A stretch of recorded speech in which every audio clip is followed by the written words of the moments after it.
Hai, Assalamualaikum. Ada mak lagi besti. Alhamdulillah malam ke-24 Ramadan. Masya Allah tidak dirasanya momi lagi orang Idul Fitri. Bagaimana mi kabar puasa tak semua tidak ada piang bolong toh? Alhamdulillah semangat ke puasa na jangki kasih kendor. Insya Allah tanggal 11 orang lebaran mi. Tanggal 4 mi ini sisa berapa hari mami.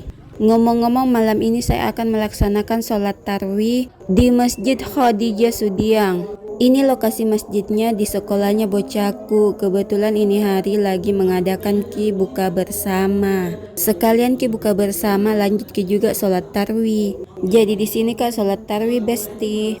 Singkat cerita di sini ada maka di dalam masjid. Di sini sementara lagi mendengarkan mi orang ceramah. Maaf saya tidak bisa kasih lihat ki tampak dalamnya masjid besti. Soalnya di sini tuh perempuannya mayoritas bercadar, tidak enak keambil video.